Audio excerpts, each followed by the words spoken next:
Income করনেওয়ালা কি পরিবারের অন্য সদস্যের নামে কুরবানি করতে পারে, অথবা স্বামী কি তার স্ত্রীর নামে কুরবানি করতে পারে? এই প্রশ্নটা বেশ কয়েকজন আমাকে জিজ্ঞাসা করেছেন যে আমার নামে তো প্রতি বছরই কোরবানি করছি, আমি কি আমার স্ত্রীর নামে কোরবানি করতে পারবো? তো দেখেন, মাসালা হলো, আপনি যদি মালিকে নিসাব হন, আপনি যদি মালিক হন, তাহলে কুরবানি আপনার নামে হবে। আর যদি আপনার স্ত্রী মালিক হয়, তাহলে কুরবানি আপনার স্ত্রীর নামে হবে। অর্থাৎ যার ওপর ওয়াজিব তার নামে কুরবানি দিতে হবে। যেই মালিকে নিসাব তার নামে কুরবানি হবে।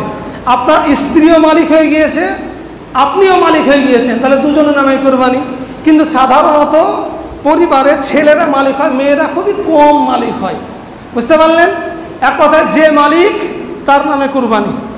তারপরে কোনো ব্যক্তি যদি নামাজ, মানে ঈদুল আজহার নামাজ পড়ার আগে কুরবানি করে ফেলেন, তাহলে তার কুরবানি কি হবে? কুরবানি হবে না, সেটা ফৌত হয়ে গিয়েছে, বেকার, শুধু গোশত খাওয়াই হলো।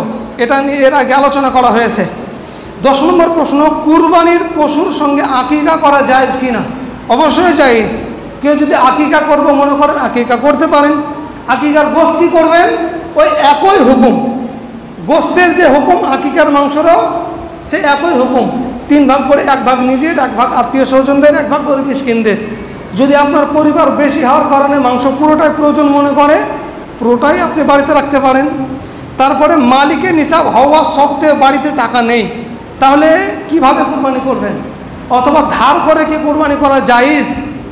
এটা দেখা যায় যে অনেক ব্যক্তি মালিকের নিসাব টাকাওয়ালা, কিন্তু সময় সাপেক্ষে বাড়িতে টাকা নেই, অভাব চলে এসছে, তাহলে সেই ব্যক্তি কি করবে?